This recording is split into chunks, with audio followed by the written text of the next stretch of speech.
네, 안녕하세요. 반갑습니다. 자, 오늘은 온도 파이낸스와 그리고 에이브에 대해서 기술적인 흐름들을 같이 한번 분석을 해보도록 하겠습니다. 일단은 다른 알트코인들에 비해서 상대적으로 좀 추세 자체가 좀 잘 잡혀져 가고 있는 코인 중에 하나가 저는 온도 파이낸스라고 생각을 합니다. 일단은 뭐 예를 들어서 에이브 같은 코인 같은 경우에는 보시면 현재 검은 색깔 선, 뭐 빨간 색깔 선, 초록 색깔 선이 이제 중장기 이평선들이에요. 근데 지금 보게 되면 단기적으로는 상승 추세를 보여주고 있긴 하지만서도 중장기 이평선 라인들을 위쪽에 두고 있다라는 것은 아직까지 추세가 완벽하게 전환이 됐다라고 보기는 어렵다라는 것이죠. 하지만 온도 파이낸스 같은 경우에는 어떤가요? 중장기 이평선 구간들을 모두 저항받고 계속 하락 추세로 이어지다가 그죠? 쐐기형 형태가 만들어지고 있죠. 보게 되면 여기서 뭐 정확하게 뭐 꼬리까지는 계산을 안 할게요. 근데 대략적인 흐름으로 봤을 때는 쐐기형 형태가 만들어진다라는 거예요. 보시다시피 저점 자체가 낮아지긴 하지만 이제 고점도 같이 급하게 떨어지고 있는 흐름들이고 이런 패턴들이 쐐기형인 것인데 이런 구간들을 돌파를 했다가 추세가 다시 단기적으로 전환되고 강세를 보이는 흐름들을 봤을 때는 확실하게 쐐기형 형태를 띠면서 다른 코인들에 비해서는 상대적으로 강하다라는 것을 얘기를 해주고 있는 겁니다. 그리고 만약에 어쨌든 지금 2026년도 5월 달부터 해서 거래대금이 정말 많이 터진 게 보이실 거예요. 정말 말도 안 되게 거래대금이 많이 터졌잖아요. 근데 제 생각에는 그렇습니다. 다른 코인들 같은 경우에는 아직까지도 추세가 완전하게 전환이 되고 바닥을 나타내는 신호를 나타내는 게 없어요. 근데 온도 파이낸스는 다르다는 거예요. 그래서 거래대금이 많이 실렸다라고 해서 매물이 많이 포진되어 있구나라고 보기보다는 만약에 어쨌든 온도 파이낸스가 앞으로 상승장 때처럼 보게 되면 상승장 때 보게 되면 엄청나게 많이 올라갔었잖아요. 그렇죠? 이때도 그렇죠? 그러니까 이런 식으로 움직이기 위해서는 결국에는 앞으로 상승장이라는 게 계속해서 만들어져야 되는데 상승장까지는 아직 시간이 좀 걸릴 거 아니에요. 그렇죠? 그렇다 보니까 아무래도 바닥이라 이제 여기 구간에서 만약에 지지 라인을 이탈하고 떨어진다 하더라도 이 바닥은 확실하게 지켜줄 가능성이 높다라고 보는 겁니다. 왜? 현재 추세 자체가 완전하게 지금 단기적으로 봐도 어쨌든 중장기 추세선 자체가 현재가 밑으로 형성이 되었기 때문이에요. 이 구간을 뚫고 내려간다고 해서 지지 라인을 깨면서 급락을 보인다라기보다는 현 위치에서 더 추가적인 급등 가능성이 분명히 열려있긴 하지만서도 어쨌든 중장기적인 흐름대로 봤을 때도 그래도 다른 코인들에 비해서 좀 더 양호한 흐름들을 보여주고 있구나 라고 여러분들이 보시면 된다라는 겁니다. 일단 오늘은 단기적인 흐름들을 보게 되면서 저항 구간들 그리고 대응하는 방법, 단기적인 대응하는 방법에 대해서 간단하게 좀 브리핑을 해볼 건데요. 일단 지금 상황에서 여러분들이 보실 것은 뭐냐면 일단은 이전에 어쨌든 거래대금이 이만큼 터졌다라는 것은 그만큼 이 위치에 거래대금이 많이 터졌다는 것은 거래량만큼 터진 거래량만큼 많은 물량들이 이곳에 많이 포진되어 있는 겁니다. 그렇죠. 그리고 이 꼭대기에서만 물량이 있는 게 아니라 이 박스 전체에 매물이 많이 쌓여 있는 거예요. 그러면 이 박스를 돌파를 하게 되면 더 크게 급등이 나올 수 있겠지만 이 박스를 돌파를 하는 게 사실상 어려운 부분들이기도 하겠죠. 그리고 이만큼의 거래량이 쌓였기 때문에 결국 앞에서 급등을 했을 때는 이전에 가장 많이 터졌던 거래량을 이 거래량만큼보다 더 많은 거래량이 터져줘야 될 거예요. 그렇기 때문에 현재로서는 어찌 보면 중장기적으로 보시는 분들은 이제 계속 보시면 되실 것 같고 단기적으로 보실 분들은 과연 이 자리에서 660원과 680원 구간들을 완벽하게 돌파하고 안착해 주는지 이 여부가 가장 중요할 것으로 보고 있습니다. 그래서 만약에 이 구간을 돌파를 한다라고 했을 때는 과연 어디까지 움직일지부터 먼저 체크를 해볼 건데 제가 항상 말씀을 드리듯이 어쨌든 하락장을 한번 맞았기 때문에 하락을 하고 나서 계속 한 달, 한 보름 정도는 횡보를 하죠. 이때도 잠깐 강하게 또 반등을 보여줍니다.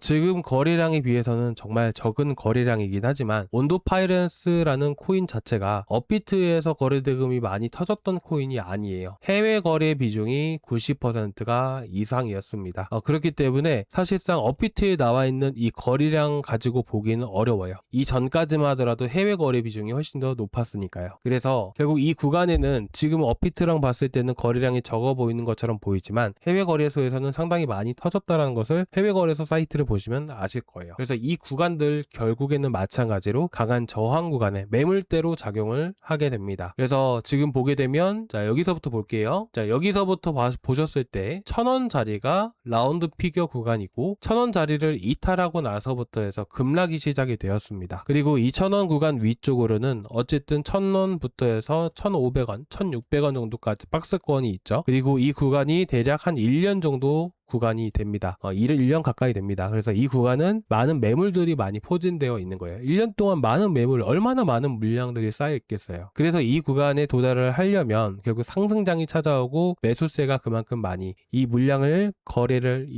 소화를 할 만큼 거래량이 터져야 된다는 것이죠.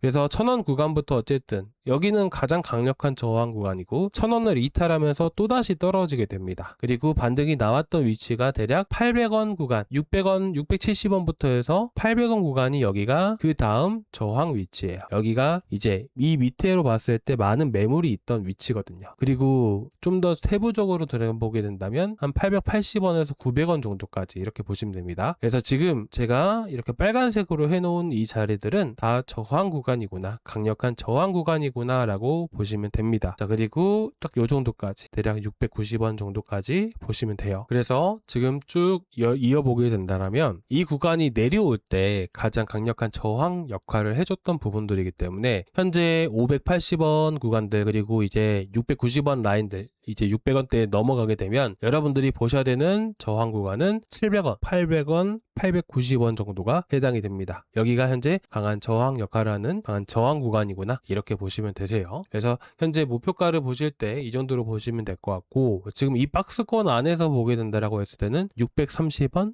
660원, 690원 이대로 저항 구간을 보시면 됩니다. 아마 이제 매도를 하는 데 있어서 현재 수익 중이신 분들 같은 경우는 어떻게 매도를 해야 되나 라고 고민을 하실 거예요. 그럴 때는 어떻게 대응을 하는 거냐면 이 저항 구간을 기준으로 했을 때 비중 20%든 30%든 나눠서 매도를 하시면 된다라고 생각을 하고 계시면 되고 만약에 이 구간을 도달하지 않는다라고 했을 때는 어떻게 대응을 하면 되는 거냐면 자, 보시면 1시간봉 흐름으로 봤을 때 이전에 저항 위치를 돌파를 했죠. 돌파를 하면서 시세를 준 거예요. 그리고 그 전에 거래대금이 많이 실렸던 구간을 체크를 해보게 되면 딱 550원 위치가 됩니다. 그러면 현재 단기적으로 대응을 한다라고 했을 때는 550원 밑으로 떨어지면 앞에서처럼 급락이 한번 만들어져요. 그러면 그 전에 파는 게 맞겠죠. 그래서 550원을 이탈하면 대응을 하시면 되십니다. 아시겠죠? 550원 만약에 오늘 이렇게 뚫었지만 다시 내려갔다가 올라가는 경우도 있을 거 아니에요. 그렇죠? 그럴 경우에는 550원만 지켜주는지 여부만 보면 된다는 거죠. 여기 이탈하면 바로 던진다 라고 여러분들이 보시면 될 것 같고요. 자, 그리고 이제 에이브를 한번 보겠습니다. 에이브는 솔직히 말씀드려서 중장기적으로 보셔야 되는 코인이에요. 근데 일단은 단기적으로 보시는 분들 같은 경우에는 마찬가지입니다. 지금 앞에서 거래대금 터진 상태에서 급등을 보여준 거잖아요. 그럼 마지막에 거래가 터졌던 위치가 12만 5천 원이에요. 12만 5천 원 구간이기 때문에 올라가고 나서 지지를 다시 보여주고 상승했다가 시장 떨어지니까 내려갔다가 다시 한 번 더 올라와 주고 있는 겁니다. 마찬가지로 이 거래대금이 여기 세 군데에서 터지면서 급등을 보여준 거예요. 어차피 현재 시점에서 봤을 때는 6월 말부터 해서 현재까지 대략 한 달간 횡보를 했던 구간이란 말이죠. 그러면 이 구간에는 많은 매물들이 쌓여 있겠죠. 그럼 단기적으로 대응을 하실 때는 12만 6천 원짜리들 12만 5천 원짜리를 이탈하면 어떻게 될까요? 여기서 쌓인 물량들이 손절 매물들이 많이 나올 수밖에 없습니다. 그러면 바로 급락이 나와줄 거예요. 그래서 이런 구간들을 보셨을 때 대응하는 방법은 12만 5천 원. 솔직히 저는 지금 시장 흐름들을 봤을 때는 15만 7천 원까지도 올라갈 수 있다라고 생각을 합니다. 15만 원에서 15만 7천 원까지. 그러면 여러분들이 이전 박스권 상단인 15만 원, 그리고 15만 7천 원짜리 도달을 했을 때 대응을 하시는 편이 좋겠죠. 자, 이렇게 딱 보시면 됩니다. 대응하는 자리들, 목표가에 대한 부분들, 단기적인 흐름들만 말씀을 드리는 거예요. 자, 혹시나 또 궁금하신 거 있으시면 구독자방에 말씀을 해주시고요. 그리고 오늘 영상 좀 어떠셨을까요? 조금이나마 도움되셨을까요? 조금이나마 도움되셨다면 구독과 좋아요, 전체 알람 설정까지 한 번씩 부탁드리고요.